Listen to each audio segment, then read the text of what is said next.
You are listening to the Horse Radio Network, part of the Equine Network family.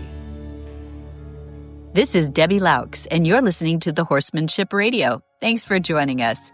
Horsemanship Radio airs on the 1st and the 15th of the month, and it's brought to you by HandsOnGloves, the all-in-one shedding, grooming, and bathing gloves.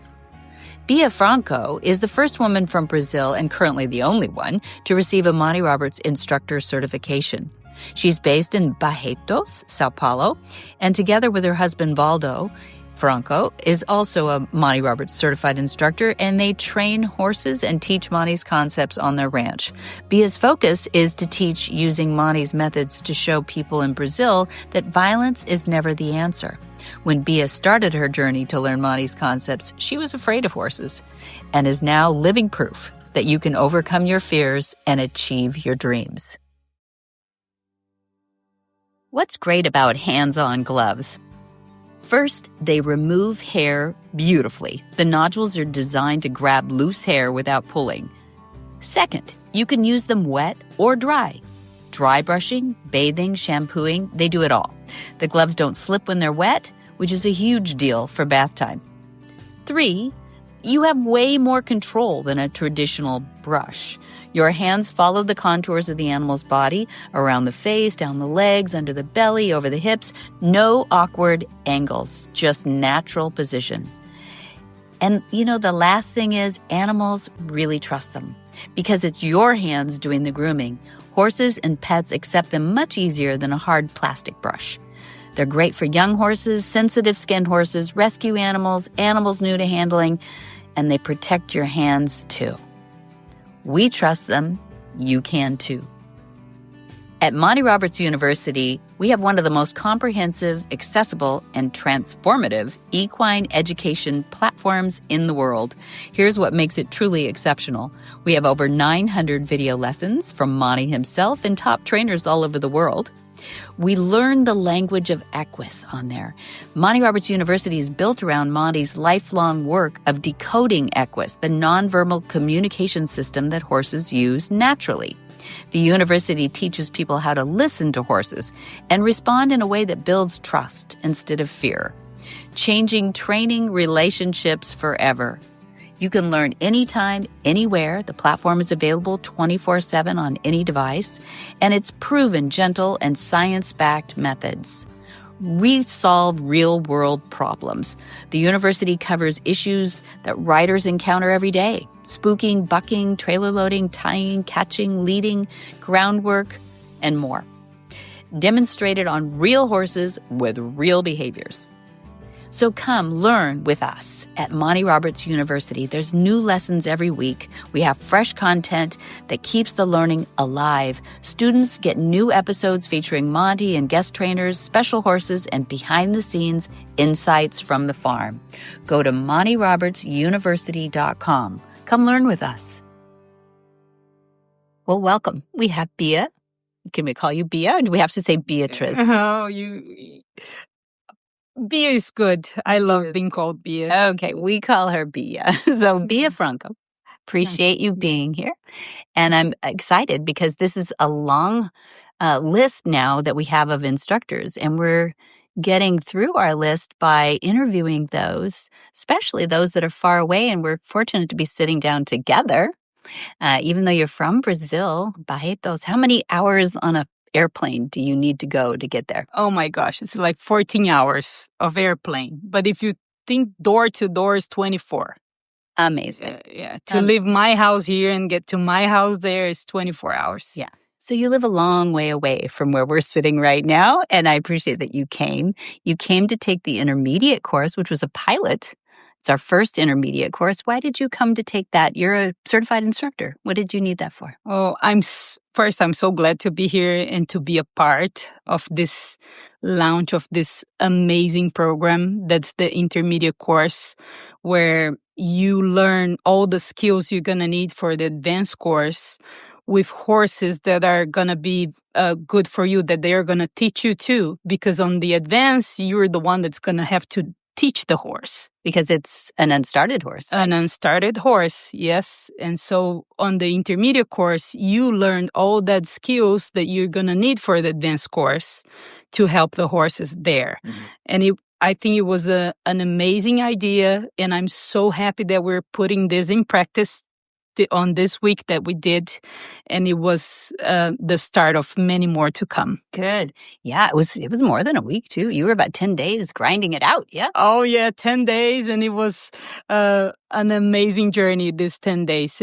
But it's really, really a special thing that we put it together, all the team, with a lot of work, and the realization of it's amazing to be a part of it. I'm really proud and happy that I'm here. Good. We're so happy you're here. And it's really a 2 year, at least 2 years in the making to put this together, because it always seems easy on the surface, but it's like a duck, swimming on the water. Lots going on under the water. It looks so calm on top, but there's a lot of moving parts that we have to put together for these courses. So I'm really happy to have you here where we can really workshop it. And you had instructors you had students from Italy, now France, you had Germany and Poland. Mm-hmm. It was a very good class. Austria, Mexico. Right. Yeah. Right. So very cool. Very cool to have you here doing that.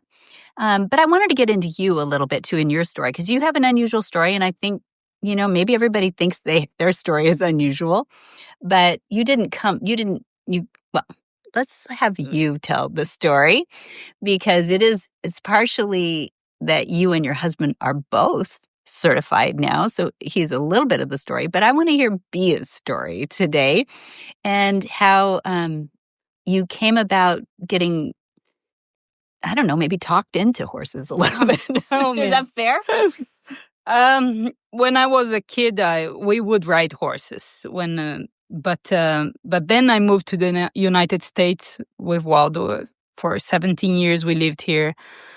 And then one day we are here in our home in Los Angeles, and he goes, it was a little bit before COVID or during COVID, I don't recall. And he goes, oh, I want to go to Brazil and have our horses tamed for our kids, because I want them to be able to do. And I'm like, okay. I see. And then he starts Googling and he finds Monty Roberts, and he tells me, come on, there is this course. It's only 3 hours away from home, and we're late because they're already in module 3. And I'm like, and this was like Friday. I think the course started Monday or something like that. And I'm like, okay, let's go see. Or I don't recall the dates very well. And then here I come with him, because he wanted to see how it is done on a gentle way of horses, because back home it's like you never know what you're gonna get in Brazil. Like, even though people are starting this gentle ways, there are still some guys that are the macho men that are using violence with the horses. So then we come here and we are in love with the message of nonviolence and how you can do all the things with the horses, and then we're hooked, right? And so then Gentling Wild Horses is starting, like in 3 days. And Waldo goes like, oh, this is the one that I really wanted to do. And I'm like, okay, so you can stay. I tell him, you can stay. I'll go back to the kids and you stay. And then for some reason, I got into it. And then we're like calling his dad to see if they can stay another 2 weeks with the kids, because the Gentling Wild Horse course was starting. And they said yes. So it was a bunch of yeses into my horse journey that I can't explain that happened, other than it was like, no, a yes, and the path and all the doors were opening. It's not something that I really was looking for, but it was just like the doors were all opening, and I was like, oh, I'll follow that path then, because I think this is the life right there. And that's how it basically happened. Yeah, amazing. And you live in an area that's pretty agricultural, so it was suited. You inherited the farm. Is that right? Where you had horses out there that needed to be started? So those are some of those open doors? Yeah, those. Well, that was on Waldo's family side, but my parents also have a farm. They're not as active as Waldo's family, but we did have all these horses stand there. Our city has the biggest rodeo. We call it the biggest rodeo in the world because the rodeo party. It's because it's rodeo mixed with party. So. So it's at least as big a party as it is. Yeah, as the rodeo. But but all the cowboys in the country, they want to win our rodeo. So it's a very established and important rodeo in Brazil, and I think in Latin America. Very recognizable, very professional, and everything is like really, really nice over there for the rodeos. Yeah, I highly recommend it. We went, Dad went, and there's a lot of people there. It's the biggest audience he's ever actually demonstrated. Join up first saddle, bridle, and rider on with was it a Criollo? What kind of horse was it? I think it was a manga larga. Was it a manga larga? A little bit bigger? Yeah, but a little bigger. Either a manga larga or the quarter horse. I'm not so sure. I don't. Yeah, it was an amazing, amazing evening, though. Amazing evening. We actually had to do 2 demonstrations, which was really fun, but the audience we've probably talked a little bit about that. So I want to stay on you. And we had you guys hooked for 10 days. You did. Back on party. Amazing. I've never stayed up that late since college. And eating barbecue every day, huh? Oh my God. I came back oozing meat. It was the best, though. Absolutely the best. So, okay, on Bia, though. Yeah. You were afraid of horses. You told us before the Gentling Wild Horse, by the way, course, which is probably the wildest course we have. The horses certainly come the wildest.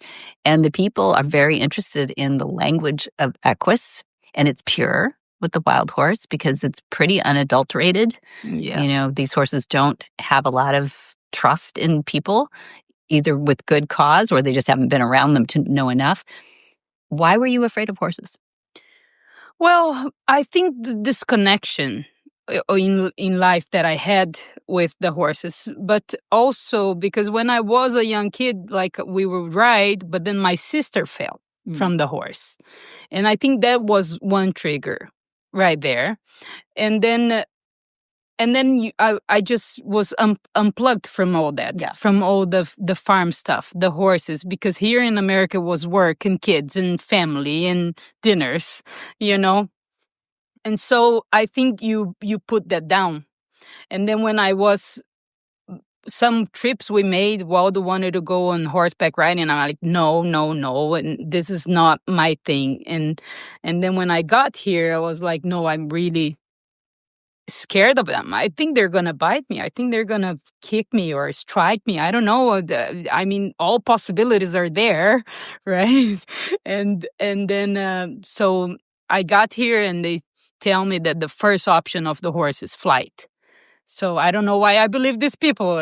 I guess they're the most knowledgeable people that in the horse industry. So I was like, okay, so if they're telling me that the first thing that they're gonna do is flight and not fight, I put that into my head then and erase the part. But you gotta have the contact. You gotta have the knowledge to see if the horse is gonna strike. And this is all something that I learned here with you guys, and I'm very happy that I did, because now I can just be relaxed with a horse and enjoy the moment that we have together, because I know that it's nothing gonna happen right there. Mm-hmm.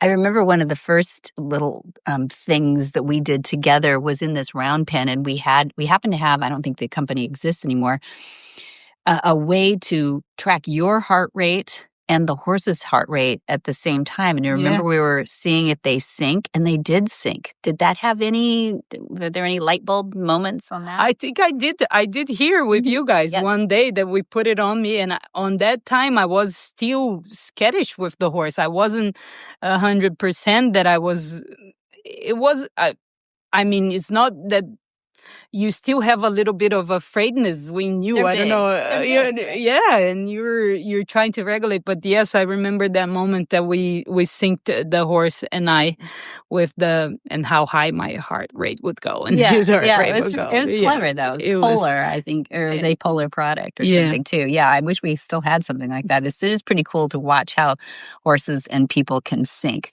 whether your rate goes up, so then theirs does, or the other way around too. What tips do you have for people who say, you know what, that's kind of my story. I was afraid of horses a little bit, and now I'm fascinated by them, but I'm a little unsure. What would you tell somebody like that? Well, I think first you got to be calm. And the second one, get educated. Learn about them. See that that's not the point, that it's things that it's in your head.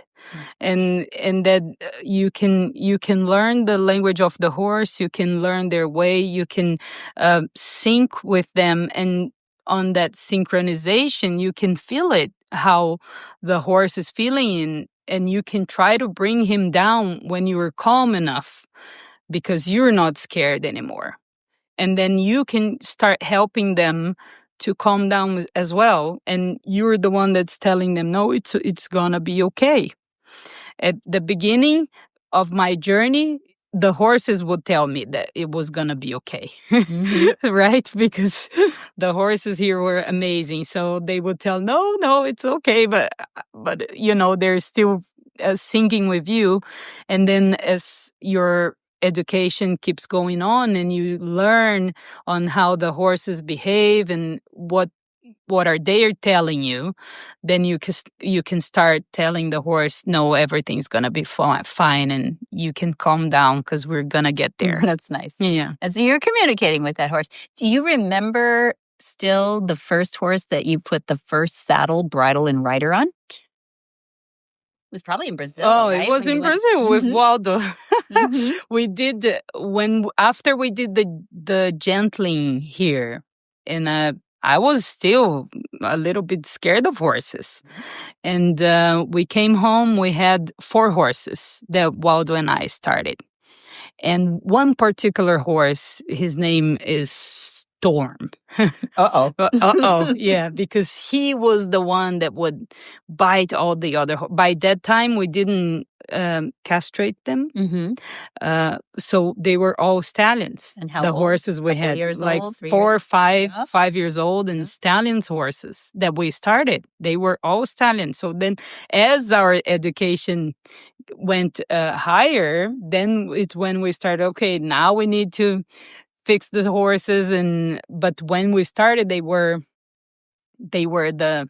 so I was scared. And then this horse in particular was the nightmare of the farm, right? Because he was the one that would kick the other horses, would bite them and fight and jump fences, open gates. It was like crazy. And we started him as well.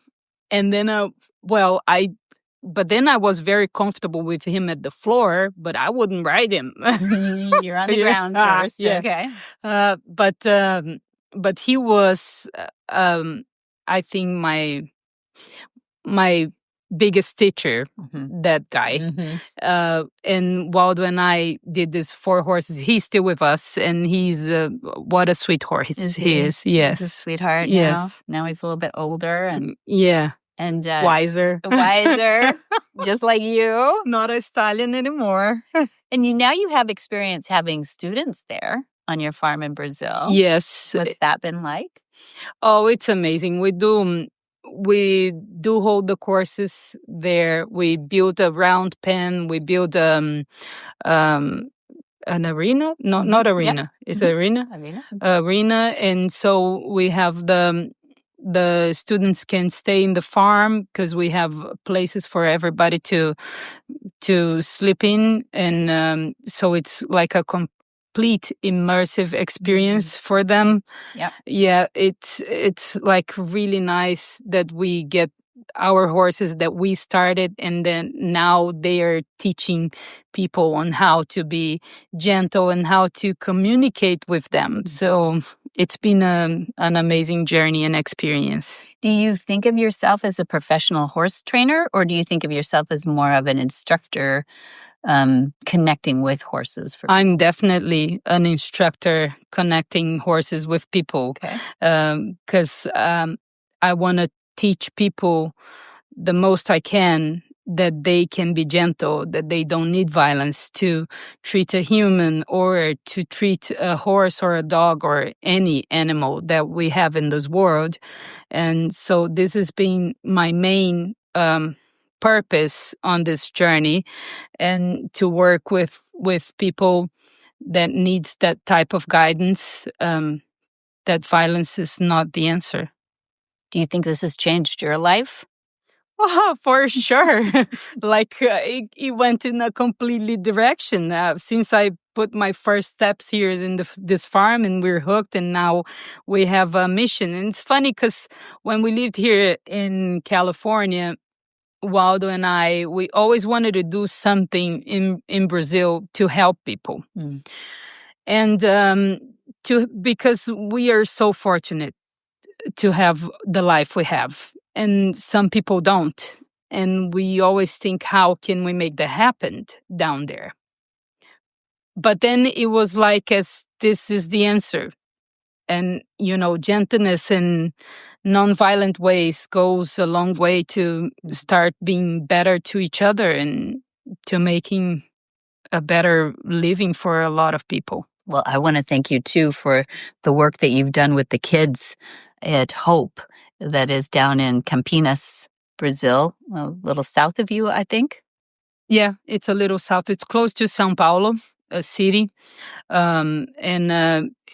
It's kids that's being neglected, or kids that lived with violence and that they are violent with each other or with their teachers and with their community. So one time I was particularly there, that there was this kid that you hear when you get there, you already start hearing, oh, there is this kid that he's so violent that I'm scared of him being violent with me. And this is you hearing from big guys, Mm-hmm. And then you go like, oh my gosh, maybe there's a reason why I'm here. And then we start the class, and then we start the class with the fathers and mothers first, because they're hosting fathers and mothers. They kind of call them families, don't they? Where they have a husband and wife that is sort of the foster parent. Yes, exactly. So then you're doing classes, and then you're hearing about this kid. And then when I'm at lunch, I see this big kid, and I'm like, I have a feeling right there that could be this kid. And then as we walk out, he's talking to a teacher. And then we go to say hi to this teacher and him as well. And he thinks that I'm an American speaking English only. So then he comes and talks to me like, hello, hi. And I'm like, hello, hi. And then I give him, and I give him a hard time in English right there to see what he does know or not. Just joking with him. And then I say like, oh no, we can speak Portuguese. And then we laugh, and then I leave him. And then I have goosebumps all over my body. After I didn't know if it was this kid or if not. And I was like, I think this is the reason why I'm here this time. Mm. And so when we go to the talkings, we're always saying, you don't need to be violent. Violent is not the answer. You can end your journey right there. You can be in other ways to people. And that's one of the most valuable experiences I had in Campinas, which I thought it was really amazing. I am so happy that you can do that, and I thank you so much for committing to do that. It is a big commitment. You've got young kids of your own too. What ages? Oh, I have Arthur, 12, and Philip is 8. Mm-hmm. So they're in a good phase now, I'd say. It's where they get their how to say, when they're free, they're not freedom, they're certainly becoming little gentlemen now, and with freedom of choice, maybe. I'm just thinking, does this make you and Orvaldo different parents, do you think, knowing what you know now? I think the dealing with the horses, to be precise on what you say, because sometimes for kids you can easily say no and then say a yes. And I think that definitely helps with being more consistent as a parent. I think it really helped me with Arthur. He's a little bit more of he gives us more of a challenge. And it did help me to deal with all the mothership and how to work with them. Mm-hmm. Yes. Mm-hmm. What you just said about horses is so valuable too. The yes and the no's, that's a big part of this intermediate course I listened to the last couple of, it's really 10 days, right? The yes and no's to be so clear in your body language and everything, not punitive, not disciplined, but just affirmation and pushback, with our bodies, just bigger, smaller, pressure off, pressure on. And I guess it works somewhat like that with kids too. Yes, it works with the kids, and you gotta be precise with the language, with the body, and with your emotions too, because you can't be punitive for the stuff on your emotions, I think especially for Arthur, because he's so sensitive to all the energy around. And to have a calm posture, even though you're saying no, mm-hmm. Even though you're not giving him what he wants, but staying calm, and it's still a no. Mm-hmm. This definitely helped on to regulate myself, mm-hmm. to be able to regulate him as well. Strong point for us horsemen and for us moms there too. Thanks, Bia. I appreciate it, and I appreciate your honesty about being with horses, and I hope some people will relate to that too, and hang in there with horses and become better students of horses, and they make us better students as well. Yeah. I hope I've been very enlightening to people, and I hope people that are scared of horse, that they don't just hide underneath, Go get an education, go learn about them, because it's amazing. It's an amazing journey to learn what they can offer us and what we can offer them as well. For details about today's show, go to HorsemanshipRadio.com, where you can find links and photos and more information about our guests. We love connecting with the listeners, so please follow us on Facebook under facebook.com/Monty Roberts, and Instagram. That's Instagram.com/Monty_Roberts. Many thanks to our sponsors, too. That's HandsOnGloves.com and MontyRobertsUniversity.com. Be sure to visit all the other great shows on the Horse Radio Network at www.horseradionetwork.com. Until next time, have many happy horse hours.